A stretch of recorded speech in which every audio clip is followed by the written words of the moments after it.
우리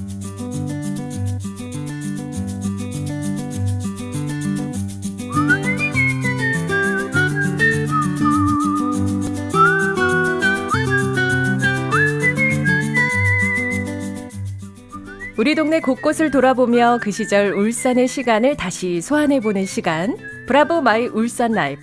안녕하세요, 조윤정입니다.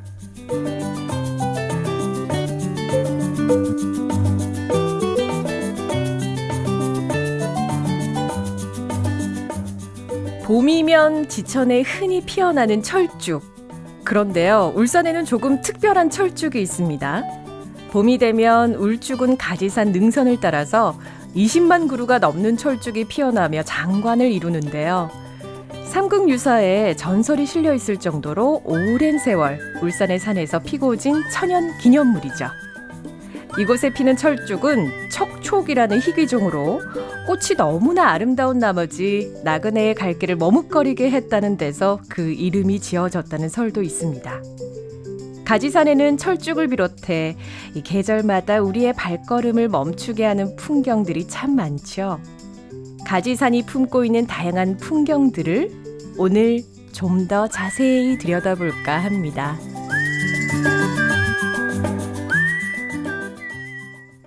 브라보 마이 울산 라이프는 청춘 라디오 제작단과 함께합니다. 오늘은 또 어여쁜 남종선 씨와 함께 할게요. 안녕하세요. 네, 안녕하세요. 남종선입니다. 네. 오늘은 저의 아주 강렬한 추억이 있는 장소 울주군으로 가보려고 합니다. 네, 제가 굉장히 길치인데요. 네. 울주군의 한 산에서 제대로 길을 잃은 적이 있어요. 네, 길치의 강렬한 추억이 있는 장소는 바로 그 성남사를 둘러싼 가지산입니다. 성냄새를 둘러싼 가지산에서 길을 잃어버리셨어요. 네, 좀 전에 철쭉이 유명하다 했는데 네. 길을 머뭇거리게 한 그곳에서 제가 머뭇거렸나 봐요. 네. 그 아름다움에 취하셨나 봐요. 네, 그런가 너무 봅니다. 그 당시에는 당황스러우셨을 것 같은데 그렇지 않아도 길치라는데 그 길을 잃은 이야기부터 너무 궁금해지는데 사연 좀 들려주시죠. 네. 영남 알프스의 하나인 가지산을 친구들과 함께 오를 때였는데요. 네. 가지산을 올라가서 내려오는 목적지는 확실했죠. 네. 성남사로 내려와야 하는 것. 목적지는 성남사. 네. 네. 올라갈 때 성남사 옆을 돌아 올라갔으니 내려오는 곳도 성남사여야 하는 거잖아요. 그렇죠? 네. 정상을 찍고 내려오는 길에는 등산객들이 정말 거짓말처럼 주변에 하나도 없는 거예요. 하필. 네, 정말. 그래서 등산객들이 보였으면 따라가면 되는데 네. 그날 그냥 길을 잃을 운명이었던 거죠. 그렇네요. 네. 그러다가 내려가는 길 한쪽에 작은 샛길이 하나 나타났어요. 친구 한 명이 이 샛길로 가야 될 것 같다라고 했지만 네, 길치의 특성은 좀 우기는 경향이 있어서 제가 거기서 이렇게 큰 대로를 두고 네. 작은 길은 안 된다라고 한 것이죠. 네, 너무 우겼나 봐요. 하필 그럴 때 그렇게 갈림길이 나타나더라고요. 네. 조금 그 고집을 부리신 게 슬픔 예감이 밀려오게 하는데 어떻게 됐나요? 네. 가도 성남사는커녕 작은 마을 하나도 나오지 않는 거예요. 네.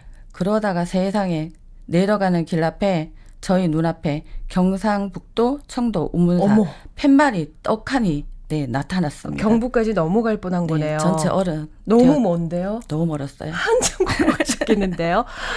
어떻게 그날 안으로 집에는 무사히 돌아가신 거예요? 어떻게 됐나요? 네, 다행히 지나가던 차 한 대가 이게 저희가 너무 이 먼 길을 내려가는 걸 눈치채셨나 봐요. 네, 그 천사 한 분을 만난 덕에 네, 무사히 돌아왔답니다. 천만 다행이셨군요. 네네. 그 정도면 정말 잊을 수 없는 기억입니다. 네. 진짜 얼마나 아찔했을까요?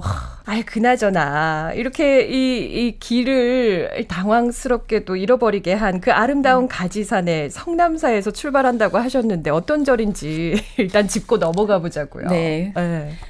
우리나라의 동쪽에 등뼈처럼 길게 뻗은 강원도 태백산맥이 남쪽으로 향하면서 경상북도 청도 운문산의 고운산맥을 이루어 울산의 영산이라 불리는 가지산, 신불산, 간월산, 천왕산, 영치산 등의 명봉으로 이어졌다고 하네요. 네. 네, 그래서 신불산에는 간월사, 영치산에는 통도사 등 신라시대의 유명한 사찰이 있는데 가지산에는 바로 성남사가 있는 거죠. 그렇죠. 네, 이 성남사는 울산 울주군 상북면 덕현리 가지산 동쪽 기슭에 있는 절로 대한불교 조계종 통도사의 말사라고 하더라고요. 아, 그렇군요. 네.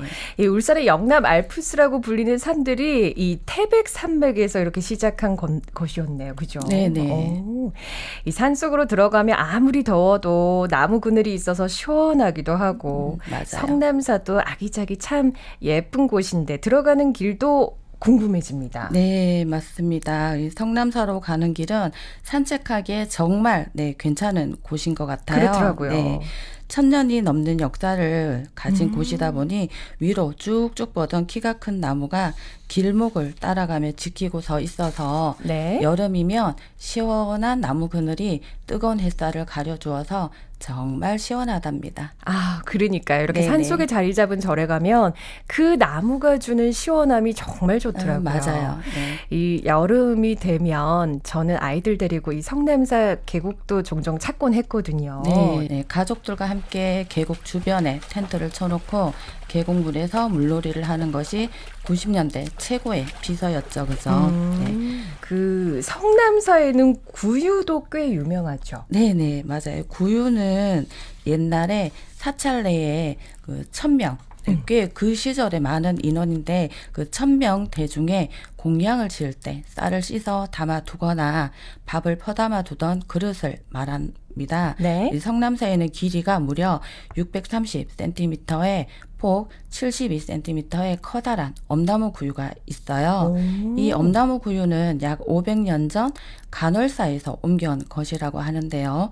직접 보면 세월을 고스란히 품고 있는 모습이 옛 이야기를 들려줄 것만 같은 그런 모습을 하고 있는 것을 보았습니다. 아, 그렇습니다. 네. 이 성남사가 또 신라시대에 지어졌던 사찰인 만큼 그 역사적으로 전쟁을 또 피해갈 수 없었잖아요. 네, 맞습니다. 우리나라 많은 사찰들이 전쟁으로 인하여 문화재들이 소실되는 정말 안타까운 그런 역사를 가지고 있듯이 오랜 역사를 간직하고 있는 성남사도 임진왜란을 피해갈 수는 없었죠. 네. 임진왜란으로 소실되었던 것을 1803년 순조 때 중수를 하였다고 하는데 그 이후에 다시 한국 전쟁으로 모조리 소실을 되었다고 합니다. 네. 그래서 지금의 이 모습은 1957년 이후에 대웅전, 극락전 외에 많은 부속 시설들을 중수중창한 그런 모습이라고 하네요. 성남사의 탑도리로 유명한 사립탑도 있지 않나요? 네, 맞아요. 네. 우리 MC님도 알고 계시네요. 아, 그럼요. 네. 성남사에 있는 도의선사 사리탑은 탑도리를 하면서 소원 비는 곳으로 알려져 있다라고 합니다. 네. 2012년 5월 17일에 한 거의 10년 넘었다, 그죠? 네. 울주군에 있는 한 초등학교 학생 30여 명이 도의선사의 사리탑으로 전해지는 보물제 369호 성남사 부도에서 탑돌이 체험을 하는 수업을 했다고 하니 그 유명세가 어느 정도인지 알 것 같죠? 진짜요. 네. 어마어마한 유명세였습니다. 그죠? 그 네, 정도면. 이 가지산 자락에 자리 잡은 성남사에 가서 산책길을 탁 이렇게 걸으면서 휴식을 취하고 싶어지는 그런 마음이 드는데요. 저는 개인적으로 오늘 성남사의 얘기보다도 이렇게 남종선 씨의 가지산에서 길 잃은 이야기가 아주 놀라운 전설로 또 내려오는 날이 있지 않을까 눈물 싶어요. 나요. 어떡해. 그래서 더 잊을 수 없는 명소가 되겠죠. 네. 성남사의 산책길에서 각자의 전설을 여러분이 또 만들어 오시는 건 어떨까 싶네요. 감사합니다. 네, 귀한 말씀. 감사합니다. 고맙습니다. 네. 길을 잃어보지 않은 사람은 모르리라.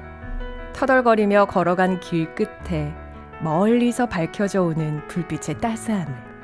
먼 곳의 불빛은 나그네를 쉬게 하는 게 아니라 계속 걸어갈 수 있게 해준다는 것을.